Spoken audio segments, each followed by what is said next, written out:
Lecture. आज के इस नए लेक्चर में आप सभी का स्वागत है।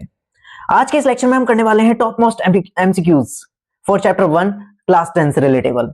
ठीक है, और जिसमें हम कहते हैं एमसीक्यूज को सॉल्व करते करते उसके रिलेटेबल टॉपिक भी डिस्कस करेंगे। ओके, तो let's get started the lecture.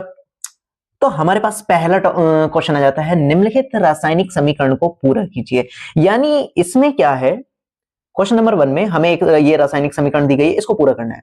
तो ये हमारे पास ये इसको कहते हैं फास्फोरस पेंटाक्लोराइड। ठीक है, PCl5 का नाम होता है फास्फोरस पेंटाक्लोराइड। तो फास्फोरस पेंटाक्लोराइड में ऐसा क्या मिला है कि ये बन जाए, इसको हम कहते हैं क्या, एसिटिल क्लोराइड। ठीक है, इसको हम ये कहते हैं एसिटिल क्लोराइड। तो इसे बनाने के लिए हमें मिलाना होगा इसमें क्या क्या ये मेथिल अल्कोहल आएगा? No, it's a wrong thing. Ethyl alcohol आएगा? नहीं, इसमें आएगा CH3COOH। ठीक है, CH3COOH के यानी इसको हम कहते हैं एसिटिक एसिड। यानी फास्फोरस पेंटाक्लोराइड के साथ एसिटिक एसिड को मिला दिया जाए तो क्या बनता है, हमारे पास एसिटिल क्लोराइड बनता है। ठीक है, इसका नाम क्या है, CH3COCl का एसिटिल क्लोराइड, और POCl3 बनता है और हाइड्रोक्लोरिक एसिड बनता है। अब चलते हैं नेक्स्ट क्वेश्चन पे। नेक्स्ट क्वेश्चन है हमारे पास Fe2O3। अगर हमारी इसके साथ रिएक्शन करवा दी जाए एल्यूमिनियम के साथ तो हमें Al2O3 मिलता है और Fe मिलता है। ठीक है, Fe को हम कहते हैं लोहे को, और ये हमारे पास क्या है, लोह ऑक्साइड। ठीक है, Fe2O3 क्या है यहाँ पर, ये लोह ऑक्साइड, और Al क्या है, ये एल्यूमिनियम। जब इसके साथ रिएक्शन हो रही है तो ये हमारे पास एल्यूमिनियम ऑक्साइड बना रहा है और Fe मुक्त हो रहा है। तो ये कौन सी अभिक्रिया का एक प्रकार है? तो कौन सी अभिक्रिया का प्रकार है, लेट्स मतलब देखते हैं कि हाँ भाई कौन सी अभिक्रिया का प्रकार है। तो अगर मैं ये मान लेता हूं AB, यहां पर ये जो है Fe Al से बदल रहा है। ठीक है, Fe Al से बदल रहा है, केवल एक जगह से बदल रहा है, यानी विस्थापित कर रहा है, विस्थापन हो रहा है। तो ये कौन सी अभिक्रिया है, एक जगह से विस्थापन हो रहा है, तो ये है विस्थापन अभिक्रिया। कहने का मतलब क्या है, अगर रासायनिक अभिक्रिया के दौरान जो अधिक अभिक्रियाशील तत्व है, जो कि इसमें एल्यूमिनियम है, कम अभिक्रियाशील तत्व को क्या करे, उसके यौगिक से भगा दे, तो वो क्या कहलाता है, वो अभिक्रिया क्या कहलाती है, विस्थापन अभिक्रिया कहलाती है। यानी कुछ ऐसा होता है कि अगर मैं एक एग्जांपल के थ्रू समझाना चाहूं आपको, AB में जैसा AB हमारे पास AB एक यौगिक है जैसे कि Fe2O3। ठीक, C हमने मान लिया कि हमारे पास एल्यूमिनियम है, तो ये C जो है इससे ज्यादा ताकतवर है, किससे, A से, तो वो उसके यौगिक से A को हटा देगा और खुद बैठ जाएगा, बन जाएगा क्या, CB और A हमारा बाहर। ठीक है, तो वही बात हो गई कि हाँ भाई जो अधिक शक्तिशाली है वो जाकर यौगिक के मतलब यौगिक बना लेता है, और जो कम शक्तिशाली है वो हमारा यौगिक से बाहर चला जाता है। संयोजन अभिक्रिया में क्या होता है, इसका राइट आंसर है ये विस्थापन अभिक्रिया। संयोजन अभिक्रिया में क्या होता है, संयोजन अभिक्रिया में जब दो या दो से अधिक तत्वों को या फिर यौगिकों को मिलाया जाए और केवल एक उत्पाद बने, यानी एक ही पदार्थ बनता है, तो वो क्या कहलाती है, संयोजन अभिक्रिया कहलाती है। यानी कुछ एग्जाम्पल के थ्रू अगर समझना चाहें तो A और B को अगर मैंने मिलाया और केवल एक AB बन रहा है, तो इसको हम क्या कहेंगे, संयोजन अभिक्रिया कहेंगे। ठीक, अब इसके बाद द्विविस्थापन, चलो इसको अभी आगे समझेंगे। तो इसका आंसर पता चल गया, Fe2O3। ठीक है, यानी लोह ऑक्साइड को जब एल्यूमिनियम के साथ मिलाया जाता है तो एल्यूमिनियम ऑक्साइड बनता है और Fe मुक्त हो जाता है। यानी जो अधिक शक्तिशाली तत्व है वो कम शक्तिशाली तत्व को उसके यौगिक से भगा देता है। और ऐसा किसमें होता है, ऐसा होता है हमारे पास किसके अंदर, विस्थापन अभिक्रिया में। ओके, तो इसका आंसर हो जाएगा विस्थापन अभिक्रिया नंबर 4। ओके, चलते हैं अब नेक्स्ट क्वेश्चन पे। नेक्स्ट क्वेश्चन है हमारे पास, निम्नलिखित रासायनिक अभिक्रियाओं को समीकरण को पूर्ण कीजिए। कलर चेंज कर लेते हैं भाई, मजा नहीं आ रहा है।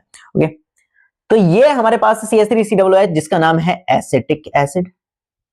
एसिटिक एसिड जब ये रिएक्शन करता है किसके पास, एथिल अल्कोहल के साथ। अरे ये सबसे मजेदार रिएक्शन लगती है, क्यों भाई भाई मिलते हैं, एथिल अल्कोहल। ठीक है, ये वो अल्कोहल नहीं है। ठीक है, जस्ट किडिंग। तो CH3COOH प्लस, देखो भाई ये CH3COOH दो भागों में टूट जाता है, CH3COO minus plus H plus. Okay, और C2H5OH जो हमारे पास है ये किस में टूट जाता है, C2H5 प्लस OH माइनस। ठीक है, एक मिनट जस्ट एक मिनट, ये हमारा जो है ये दो भागों में टूट जाएगा। कौन कौन से, इसको इरेज कर देते हैं। ला ला ला ला ला। ये जो एथिल अल्कोहल है वो दो भागों में टूटता है, C2H5 प्लस OH माइनस। अब देखो भाई H प्लस जो है वो इसके साथ रिएक्शन कर लेगा और C2H5 जाके इस वाले एसीटेट आयन के साथ जुड़ जाएगा, ठीक है। यानी जो है ये दोनों मिलकर क्या करेंगे, हमारे पास जाकर क्या बनाएंगे, जब H प्लस OH माइनस मिलते हैं, H प्लस OH माइनस मिलते हैं तो वाटर मॉलिक्यूल्स बना रहे हैं, ठीक है, जो कि यहां पर बना हुआ है, ठीक। फिर इसके बाद जो हमारे पास ये बच जाता है CH3COO माइनस और हमारे पास बच जाता है C2H5 प्लस, ठीक है।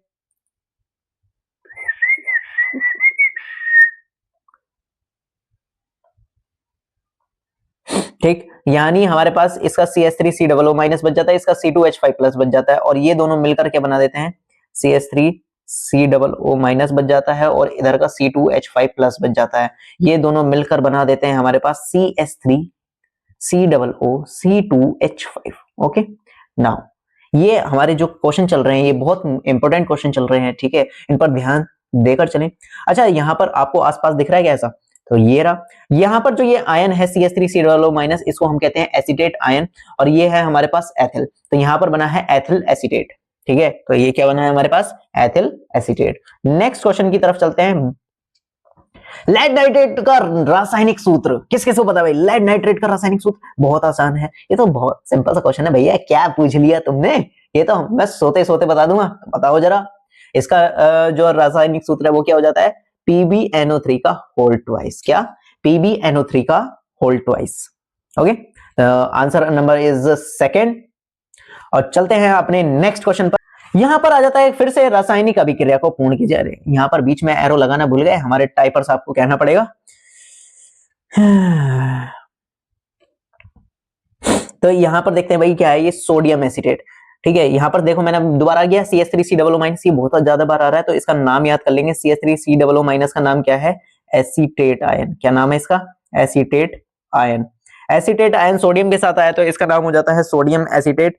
तो सोडियम एसीटेट की अभिक्रिया मैं किससे करवाऊं कि यहां पर मुझे मेथेन गैस मिल जाए, इसको CH4 क्या है, ये मेथेन गैस है, ठीक है, और बन जाए सोडियम कार्बोनेट। तो यहां पर आप गौर करने वाली बात देखेंगे, यहां पर भी सोडियम है, ठीक है, एक सोडियम तो यहां से आ जाएगा। अब देखो यहां पर हम इसको एलिमिनेट वाले मेथड से, यानी मतलब इसमें से किस तरीके से हम चूज कर सकते हैं अगर पता भी ना हो तो।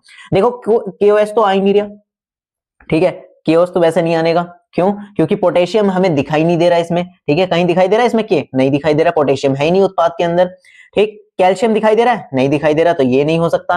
और जब हम इसके NH4OH यानी अमोनियम हाइड्रोक्साइड के साथ रिएक्शन कराते हैं, इसका नाम है NH4OH का अमोनियम हाइड्रोक्साइड, तो बहुत संतुलन सी रिएक्शन होती है, मतलब वापस वही बन जाता है, ठीक है। और अगर मैं इसको गर्म करता हूं तब क्या है, NH4 अमोनिया गैस प्रोड्यूस कर देता है और वाटर मॉलिक्यूल्स बन जाते हैं, लेकिन ये मतलब एक पर्टिकुलर रिएक्शन हो नहीं पाती है, ठीक। लेकिन यहां पर अगर मैं गौर करूं, यहां पर मुझे Na भी दिख रहा है, ठीक है। अब यहां पर एक Na, यहां पर एक Na, दोनों मिलकर Na2 बन जाएगा। CO2 ये रहा, ठीक है, और एक H बचता है जो कि हमारे पास ये रहा, और ये है हमारे पास, जस्ट ए मोमेंट, और जो कि हमारे पास क्या बना देता है, CH4 मेथिन गैस बना देता है। तो यानी ये हमारे पास एक सुटेबल आंसर हो सकता है NaOH, यानी सोडियम हाइड्रोक्साइड एक पर्टिकुलर मतलब सोडियम एसीटेट के साथ मेथिन गैस देता है और सोडियम कार्बोनेट देता है, ठीक है। तो आप याद रखेंगे कि हाँ भाई इसका आंसर क्या हो जाएगा, सेकंड, ठीक। किस तरीके से हुआ है कि हाँ भाई हमने इसको एलिमिनेशन मेथड से किया है कि भाई पोटेशियम हमें दिखा नहीं तो हमने इसको हटा दिया, कोई रिएक्शन नहीं आएगी, मतलब रिएक्शन आएगी तो वो अलग तरीके की आएगी। अब कैल्शियम हाइड्रोक्साइड के साथ रिएक्शन करवाया तो वो कहते हैं उसमें हमें कैल्शियम दिखाई नहीं दे रहा उत्पाद में यहाँ पर, ठीक। फिर उसके बाद NH4OH के बाद मैं आपको रिएक्शन बता देता हूं कि अगर ये सोडियम एसीटेट के साथ रिएक्शन करता है तो वापस वही चीज दे देता है, ठीक है, सोडियम एसीटेट ही बनेगा। संतुलन, बात क्या है, एक संतुलन रासायनिक अभिक्रिया बन जाती है, फिर उसके बाद संतुलन बना रहता है, इक्विलिब्रियम हो जाता है। फिर कहते हैं यहाँ पर NH4, अगर मैं इसको हीट भी कर देता हूं तब भी ये NH4OH क्या कर देता है, टूट जाता है और आपस में एक तो अमोनिया गैस बना देगा यानी NH3 बना देगा और वाटर मॉलिक्यूल्स रिलीज कर देगा। लेकिन NaOH यानी सोडियम हाइड्रोक्साइड के साथ अगर मैं रिएक्शन करवा देता हूं तो यहां पर ये पर्टिकुलर सोडियम कार्बोनेट बनाता है और मेथेन गैस बना देता है, ठीक है। तो याद रखेंगे रिएक्शन हमारे पास क्या हो जाती है, CH3COO प्लस यहां पर क्या जाता है, NaOH। Okay, now it is time to be going on the next question. So चलते हैं। ओह सॉरी, एक मिनट यार, इसको जूम इन करना, जूम आउट करना पड़ेगा क्योंकि क्वेश्चन पूरा नहीं आ रहा है। अब यहां पर आ गया, जिंक और सल्फ्यूरिक अम्ल की क्रिया से जिंक सल्फेट और हाइड्रोजन गैस बनती है। अच्छा, मैं आपको बता देता हूं, जिंक क्या है यहां पर, धातु, ठीक है, और सल्फ्यूरिक अम्ल क्या है यहां पर, एक एसिड है, ठीक है, H2SO4। रिएक्शन क्या हो जाती है देखते हैं, ठीक। Zn जो कि हमारे पास एक धातु है प्लस H2SO4, जेहो, रिएक्शन चल रही है, ओके। ये क्या बना लेता है, ये अलग हो जाता है, ये अलग हो जाता है, ZnSO4 बन जाता है, ये इसके पास चला जाएगा बेचारा, ये इसके पास, ठीक, प्लस H2 बचता है, हाइड्रोजन गैस मुक्त हो जाती है, ठीक है। तो यानी ये क्या कर रहे हैं, जो हमारे पास जिंक है वो हाइड्रोजन को उसके जलीय विलयन से या उसके यौगिक से विस्थापन कर रहा है, ठीक है, विस्थापन कर रहा है, एक जगह से विस्थापन हो रहा है, तो यहां पर हमारे पास ये रिएक्शन क्या है, विस्थापन अभिक्रिया है, ठीक है। क्या है हमारे यहां पर, ये विस्थापन अभिक्रिया है। आप यहां पर गौर करेंगे, हम एक प्रॉपर्टी भी पढ़ के आए थे कि अगर धातु के साथ अम्ल की रिएक्शन कराई जाए तो कौन सी गैस बनती है, तो हाइड्रोजन गैस बनती है। कौन सी गैस बनती है, हाइड्रोजन गैस बनती है। याद रखेंगे, ये एक मोस्ट इंपोर्टेंट पॉइंट है कि मतलब ये एमसीक्यूज में पूछा जा सकता है कि अगर धातु की अम्ल के साथ रिएक्शन हो रही है, जैसे कि अभी दे दिया इसने जिंक और सल्फ्यूरिक अम्ल की रिएक्शन दे दी, अगर इसी से अगले क्वेश्चन में ये पूछ ले कि हाँ भाई कौन सी गैस बनेगी, तो यहां पर आंसर क्या आ जाएगा, हाइड्रोजन गैस बनेगी, ओके। अब यहां से जाने से पहले हम एक बार डिस्कशन देख लेते हैं कि हाँ भाई द्विविस्थापन अभिक्रिया किसे कहते हैं। द्विविस्थापन अभिक्रिया में क्या होता है कि जब दोनों तरफ से विस्थापन होता है, यानी जो हमारे पास तत्व हैं, ठीक है, या यौगिक हैं, ये जो रासायनिक अभिक्रिया में भाग ले रहे हैं, वो अदला बदली कर ले, A B plus C D, यानी ये जो ए है ये तो डी के पास चला जाए और ये जो सी है ये बी के पास चला जाए। अभी यहां पर आप देख रहे हैं विस्थापन अभिक्रिया में केवल एक जगह से विस्थापन हो रहा है, जो अधिक अभिक्रियाशील धातु है वो उसको हटा देती है और अपनी जगह यौगिक के अंदर चली जाती है, लेकिन यहां पर दोनों ही हट रहे हैं, तो ये क्या है हमारे पास, द्विविस्थापन अभिक्रिया कहलाती है, ठीक है। जो ए है वो डी के पास चला जाता है और जो सी है वो बी के पास चला जाता है, ओके। इससे आगे भी अभी हमें एक और बची है वियोजन अभिक्रिया, वो और समझेंगे, ठीक है, आगे समझेंगे। चलो नेक्स्ट क्वेश्चन पर चलते हैं। तो इसका आंसर क्या हो जाता है, विस्थापन अभिक्रिया सही हो जाता है। जिंक और सल्फ्यूरिक अम्ल की क्रिया कराने पर जिंक सल्फेट और हाइड्रोजन गैस बनती है, जिसका तो ये कौन सी अभिक्रिया है, ये हमारे पास विस्थापन अभिक्रिया है। धातु और अम्ल की ऑक्सीजन के साथ अभिक्रिया कराने पर क्या बन रहा है, हाइड्रोजन गैस बन रही है, ओके। लो भाई, अभी तो इस क्वेश्चन पर चर्चा चल रही थी कि हाँ भाई अगर ऐसा क्वेश्चन आ जाता है कि अगर धातु की अम्ल के साथ रिएक्शन करवा दे तो कौन सी गैस बनती है, ठीक है। जहां पर जिंक क्या है हमारे पास एक धातु है, ठीक है, क्या है, एक धातु है, मेटल है, और सल्फ्यूरिक अम्ल तो है ही, अम्ल अम्ली नाम में ही आ गया है ना। तो हमने अभी ये डिस्कस किया कि अगर किसी भी धातु की अम्ल के साथ रिएक्शन करवाई जाए तो हाइड्रोजन गैस बनती है ना। अभी डिस्कस करके आए, कोई दिक्कत इस चीज में। एक बार मैं आपको रिएक्शन डिस्कस कर देता हूं। जिंक को Zn से रिप्रेजेंट करते हैं और सल्फ्यूरिक अम्ल को H2SO4 से रिप्रेजेंट करते हैं, ठीक है। जब हम इसको रिएक्शन करवाते हैं तो हमारे पास ये जो SO4 है या फिर जिंक क्या करता है, हाइड्रोजन को उसके यौगिक से हटा देता है, यानी H2SO4 से हटा देता है, ZnSO4 जिंक सल्फेट बना लेता है और हाइड्रोजन गैस मुक्त हो जाती है, ओके। नाउ तो यहां पर कहीं H2 नजर आ रहा है क्या, तो ये कह रहा हूं भैया यहाँ है तो सही, तो यही राइट क्लिक कर, राइट टिक। तो सातवें का आंसर हो जाता है हमारे पास पहला, जिंक और तनु सल्फ्यूरिक एसिड की रिएक्शन कराने पर हाइड्रोजन गैस मुक्त होती है। नेक्स्ट क्वेश्चन आ जाता है हमारे पास, निम्नलिखित में से कौन सी दहन अभिक्रिया है, कौन सी दहन अभिक्रिया दिख रही है। पहली बात तो दहन अभिक्रिया की पहचान में बता देता हूं। ऐसी अभिक्रियाएं, ठीक है, ऐसी अभिक्रियाएं जिनमें क्या हो, ऊष्मा बनती है, ठीक है। हम इनको ऊष्माक्षेपी अभिक्रिया भी कह सकते हैं। क्या नाम है इनका दूसरा, ऊष्माक्षेपी,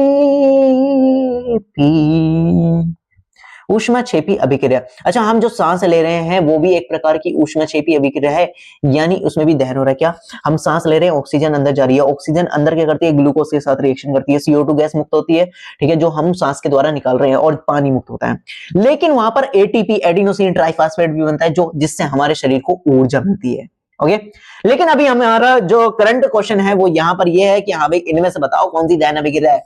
क्या इसमें एनर्जी बन रही है, नहीं बन रही है। क्या इसमें एनर्जी बन रही है, नहीं बन रही है। लेकिन यहां पर लिखा हुआ है प्लस ऊष्मा एवं प्रकाश, यानी यहां पर एनर्जी बन रही है। मीथेन गैस को जब ऑक्सीजन के साथ रिएक्शन करवाई जा रही है, कार्बन डाइऑक्साइड बन रही है, प्लस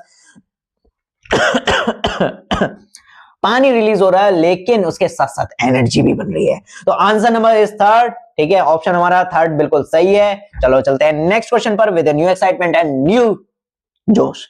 अब नया क्वेश्चन देखेंगे इसी बात पे। ये फिर आ गया, अच्छा, मतलब ये बात क्या है, मैंने क्वेश्चन पेपर में से पिक किए हुए हैं, तो जो प्रीवियस ईयर एमसीक्यूज हैं वो हैं ये, तो इसलिए बार बार रिपीट भी हो सकते हैं, ठीक है। तो इसके लिए अब आपको आंसर खुद देना है, क्या हो सकता है। Zn यानी जिंक की जब सल्फ्यूरिक अम्ल के साथ रिएक्शन करते हैं तो जिंक सल्फेट बनता है और हाइड्रोजन गैस मुक्त होती है। यानी केवल यहां पर एक कंडीशन ये है कि ए जो कि हमारी अधिक अभिक्रियाशील धातु है, बी और सी का, बी का काम कर रहा है हाइड्रोजन, जो बी हमारी कम अभिक्रियाशील धातु है उसको उसके जलीय विलयन से हटा रहा है, जलीय विलयन नहीं कहेंगे सॉरी, उसके यौगिक से हटा रहा है, ठीक है। यौगिक से हटा रहा है तो यानी जो जिंक पावरफुल है मैं तो हटा दूंगा, तो जिंक क्या कर देता है, ZnSO4 बना देता है। तो एक जगह से विस्थापन हो रहा है, जो कि हमारे पास क्या हो जाएगा, इसका आंसर विस्थापन अभिक्रिया। जय माता दी, ठीक है। अब यहां पर ये इसका आंसर तो फिक्स हो गया कि हाँ भाई विस्थापन अभिक्रिया है, लेकिन हम यहाँ पर वियोजन अभिक्रिया को भी डिस्कस कर लेते हैं। वियोजन अभिक्रिया क्या होती है?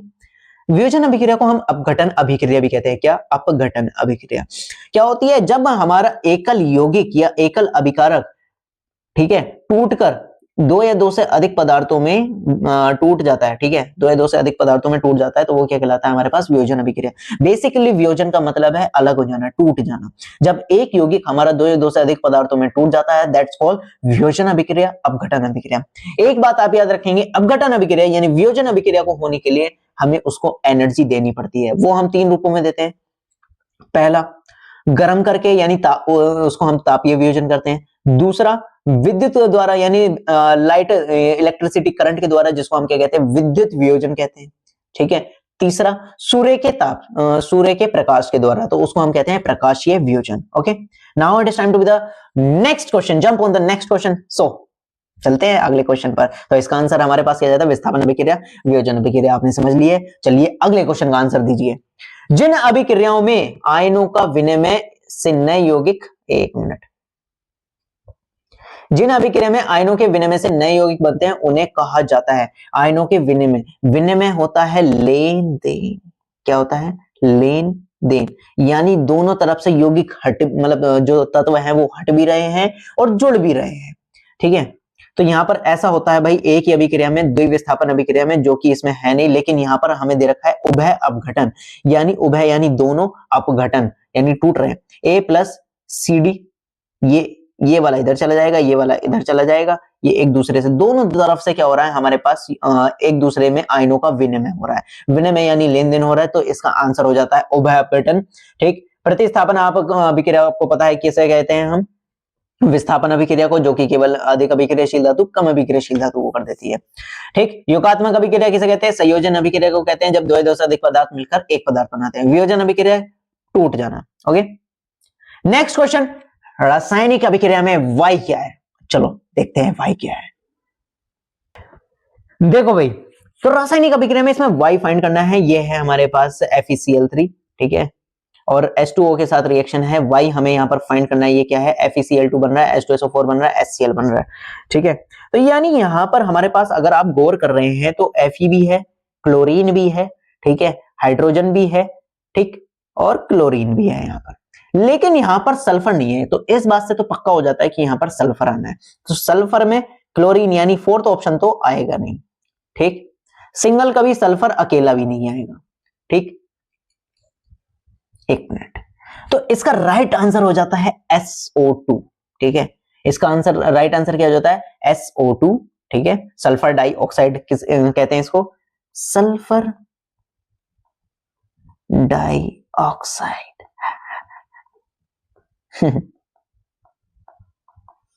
नेक्स्ट क्वेश्चन, कैल्शियम नाइट्रेट का रासायनिक सूत्र बताइए।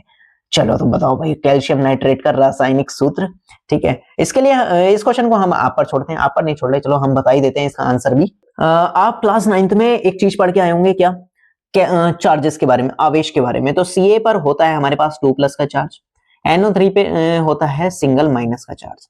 ये क्रॉस करेंगे, CaNO3 लिख दिया, ठीक है। इसका चार्ज इसके नीचे, इसका चार्ज इसके नीचे, ठीक। तो एक को हम लिखते नहीं है, CaNO3 का होल ट्वाइस। कहीं ऐसा कोई आंसर दिख रहा है तो राइट क्लिक करेंगे, जो कि हमारे पास है ये। ओके, तो चलिए jump on the next question. Next question देखते हैं। निम्नलिखित अभिक्रिया उदाहरण है। एक मिनट, इसके विकल्प में कुछ दिक्कत है क्या?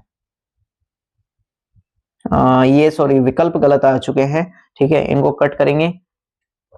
आप इसका आंसर ऐसे दीजिए, कैल्शियम कार्बोनेट को अगर गर्म किया जाए तो वो कैल्शियम अच्छा सॉरी कैल्शियम ऑक्साइड तथा CO2 गैस में टूट जाता है, ठीक है। तो ये अभिक्रिया किसका उदाहरण है? संयोजन अभिक्रिया, वियोजन अभिक्रिया, विस्थापन अभिक्रिया या फिर द्विविस्थापन अभिक्रिया। तो ये देखो हमने पहले भी डिस्कस किया है कि हाँ भाई अगर एकल अभिकारक दो या दो से अधिक पदार्थों में टूट जाता है तो उसको हम क्या कहते हैं? वियोजन अभिक्रिया कहते हैं। तो एकल अभिकारक यहां पर क्या है? कैल्शियम कार्बोनेट, ठीक है। ये कैल्शियम ऑक्साइड यानी सूखे चूने में, ठीक है, टूट रहा है, और कार्बन डाइऑक्साइड, ठीक है, इसमें टूट रहा है। तो यानी ये हमारे पास क्या हो जाती है? वियोजन अभिक्रिया। क्या है ये? वियोजन अभिक्रिया। ये आई थिंक जो हमारे पास विकल्प है ये पिछले वाले क्वेश्चन के रह गए हैं, ठीक है। So jump on the next question. अब हम किसको मतलब इनमें से हमें ये तत्व सिलेक्ट करने हैं, वो सॉरी तत्व कह रहा हूं, यौगिक सिलेक्ट करने हैं कि हाँ भाई अगर मैं इसको गर्म करता हूं तो हमारे पास O2 गैस किससे मिलेगी? अब देखो भाई जिसमें भी CO3 आ जाए अगर मैं उसको गर्म करता हूं तो वो समझ लो आप CO2 गैस तो आएगी आएगी, ठीक है। जिसमें भी CO3 यानी कार्बोनेट आयन आ जाता है, ठीक है, CO3 से मतलब है जिसमें भी कार्बोनेट आयन आ जाता है अगर मैं उसको गर्म करता हूं तो CO2 यानी कार्बन डाइऑक्साइड तो मिलेगी मिलेगी। तो पहला नहीं हो सकता, लास्ट वाला नहीं हो सकता। ये अगर आपने देखा हो रिएक्शन जब करता है ग्लूकोज की हमारे पास ऑक्सीजन के साथ रिएक्शन होती है तो इसको भी जब ये भी हमारे पास गर्म होता है तो ये भी कार्बन डाइऑक्साइड देता है, ठीक है। लेकिन जब लेड नाइट्रेट को गर्म किया जाता है PbNO3 का होल ट्वाइस तो ये PbO लेड ऑक्साइड बना देता है, ठीक है, प्लस O2 गैस बना देता है, प्लस NO2, ठीक है, ये बना देता है, ठीक। बस इसको बैलेंस कर लेंगे, कोई दिक्कत नहीं है। हाथ बड़े दुख रहे हैं भाई, 2 से यहां मल्टीप्लाई कर देंगे, ठीक है। तो ये हमारे पास हो जाता है PbNO3 का होल ट्वाइस जो कि राइट आंसर है, क्योंकि केवल एकमात्र ये इनमें ऐसा यौगिक है जिसको गर्म करने पर हमें क्या मिल रही है? ऑक्सीजन गैस मिल रही है। क्या बनता है? लेड ऑक्साइड बनता है, ऑक्सीजन बनता है और कहते हैं नाइट्रोजन डाइऑक्साइड बनता है। निम्नलिखित रासायनिक समीकरण को पूरा कीजिए। तो अब आप ये बताएंगे कि अगर मैं किसके साथ ऐसी रिएक्शन करूं कि हाँ भाई हमें कैल्शियम कार्बोनेट मिल जाए, तो आपको एक चीज तो क्लियर हो जानी चाहिए कि हाँ भाई इसमें कैल्शियम तो आना है। तो कैल्शियम आना है तो हमारे पास ऑप्शन नंबर 4 होने का तो कोई चांस ही नहीं है। दूसरी बात, ऐसा कोई यौगिक होता ही नहीं है ऑप्शन नंबर 3 में, ऐसा कोई यौगिक कैल्शियम हाइड्रोजन कोई यौगिक होता ही नहीं। क्यों? दोनों प्लस प्लस के, कैल्शियम पर भी प्लस का चार्ज है और हाइड्रोजन पर भी, इस पर 2 प्लस का चार्ज है, इस पर सिंगल प्लस। प्लस प्लस वाले एक दूसरे से कभी मिल ही नहीं सकते, ठीक। तो अब यहां पर अगर आप ये तो फिर थर्ड वाला भी कैंसिल, ये वाला भी कैंसिल। अब आप फर्स्ट वाले को देखेंगे, फर्स्ट वाले में अगर आप गौर करें तो यहां पर हमारे पास हाइड्रोजन भी आ रहा है और यहां पर हमारे पास हाइड्रोजन है नहीं, ठीक है, और यहां पर भी नहीं है, तो हाइड्रोजन आना जरूरी है, तो कैल्शियम ऑक्साइड नहीं हो सकता। तो कैल्शियम हाइड्रोक्साइड एक ऐसा यौगिक है इनमें जिससे CO2 के साथ रिएक्शन कराने पर कैल्शियम कार्बोनेट बनता है प्लस हाइड्रोजन के सॉरी वाटर मॉलिक्यूल्स बनते हैं, ठीक। CaOH का होल ट्वाइस होता है, ये 2 भागों में टूटेगा, Ca2 प्लस, ठीक है, क्या Ca2 प्लस और OH माइनस, है ना, इन 2 भागों में टूटता है। तो ये जो Ca2 प्लस है इस कार्बन CO2 से रिएक्शन करता है, कार्बोनेट आयन बना देता है। एक बात मैं आपको बता देता हूं, जहां आपको CO3 दिखे अगर उसके साथ कोई भी रिएक्शन चल रही है तो कार्बन डाइऑक्साइड डेफिनेटली बनेगी। जहां आपको कार्बन डाइऑक्साइड के साथ अगर कोई रिएक्शन दिखाई दे कि हाँ भाई कार्बन डाइऑक्साइड के साथ रिएक्शन होनी है तो वहां CO3 आयन जरूर बनता है। यानी अगर CO2 दिख गया तो हमें अगर ये पूछ लेते कि यहां पर क्या बनेगा तो आंख बंद करके जिसमें कार्बोनेट होता वो लगा देते हैं हम, कैल्शियम कार्बोनेट, ठीक है। तो इसका राइट आंसर हो जाता है हमारे पास CH का होल ट्वाइस। ओके, चलो jump on the next question. यहां पर एक रासायनिक अभिक्रिया, इसमें ये बताना है कि यहाँ पे ये कौन सी रासायनिक अभिक्रिया का प्रकार है, कौन सी रासायनिक अभिक्रिया का प्रकार है, देखते हैं। यहां पर Fe है जो कि ज्यादा पावरफुल है, अकेला है। CuSO4 है, ये अपनी यौगिक के साथ है, जलीय विलयन के साथ है, ठीक है। कॉपर जो है इसमें जलीय विलयन के साथ है। मैंने आपको पहले भी डिस्कशन करते हुए आ रहे हैं कि हाँ भाई अगर ऐसा हो कि अधिक अभिक्रियाशील धातु अपने से कम अभिक्रियाशील धातु वाले जलीय विलयन के साथ, ठीक है, जिसका जलीय विलयन है उसको हटा देती है और उसकी जगह अपना स्थान बना लेती है, ठीक है। और बी हमारा बेचारा कमजोर कम अभिक्रियाशील धातु बाहर हो जाता है और FeSO4 यानी ये बन चुका है। और एक जगह से हट रहा है तो इसको हम कहते हैं विस्थापन अभिक्रिया, जो कि आंसर नंबर 1। ओके, सो यहां पर हमारे पास ये इसका आंसर आ जाता है विस्थापन अभिक्रिया। संयोजन अभिक्रिया का उदाहरण है। संयोजन अभिक्रिया का उदाहरण क्या होता है कि जिसमें जिसमें दो या दो से अधिक तत्व या यौगिक मिलकर क्या बनाते हैं, केवल एकल उत्पाद बनाते हैं, यानी केवल एक यौगिक बनाते हैं, वो क्या कहलाता है हमारे पास, संयोजन अभिक्रिया कहलाती है। ठीक, तो जिंक की जब सल्फ्यूरिक अम्ल के साथ रिएक्शन करा रहे हैं तो भाई वहां पर एक तो जिंक सल्फ्यूरिक अम्ल के साथ रिएक्शन करता है तो ZnSO4 बना देता है, ठीक है, प्लस हाइड्रोजन गैस मुक्त हो जाती है, दो बन रहे हैं, यानी ये संयोजन अभिक्रिया नहीं है। कैल्शियम कार्बोनेट की जब हाइड्रोक्लोरिक अम्ल के साथ अभिक्रिया होती है, ठीक है, तो ये भी दो यौगिक बना लेते हैं। ग्लूकोज की ऑक्सीजन के साथ अभिक्रिया होती है, ये तो हमारे अंदर हो रही है, कार्बन डाइऑक्साइड बनती है, पानी बनता है तथा और एटीपी एडिनोसिन ट्राइफॉस्फेट यानी ऊर्जा बनती है। लेकिन केवल एक कार्बन को अगर वायु में जलाया जाए, यानी C4 कार्बन, ठीक है, जो कि हमारी पीरियोडिक टेबल में कौन से नंबर पर आता है, लेट मी गेस, छठे नंबर। लेट मी गेस नहीं, लेट यू गेस, सॉरी, मैं अभी इंग्लिश बोलने का ट्राई कर, गलती निकलती है, ठीक है, पता नहीं क्या है। ठीक, तो लेट यू गेस कि हाँ भाई कार्बन का जो पीरियोडिक टेबल में नंबर है वो क्या है, छठा नंबर है, ठीक है। तो यहाँ पर C6 नहीं लिखना था, सॉरी, मैंने आपको नंबर बताया था। तो कार्बन की जब ऑक्सीजन के साथ अभिक्रिया कराई जाती है तो CO2 यानी कार्बन डाइऑक्साइड बनती है ना। तो यहां पर आप देख रहे हैं दो तत्व या फिर दो तत्व मिल रहे हैं, ठीक है, और केवल एक उत्पाद बन रहा है, तो हमारे पास आंसर नंबर आ जाता है 117 का हो जाता है हमारे पास पहला ऑप्शन सही। सो चलिए लड्डू बांटिए। तो आज के लेक्चर में इतना ही डिस्कस करेंगे हम, ठीक है, तो जल्दी मिलते हैं नेक्स्ट लेक्चर में with new topics and new MCQs और फॉर बड़े नए नए और बहुत अच्छे वाले PYQs, previous year question papers. Okay, so bye bye. अगर वीडियो पसंद आई तो लाइक करें, सब्सक्राइब करें। Tata bye bye, see you, मिलते हैं जल्दी नेक्स्ट लेक्चर में।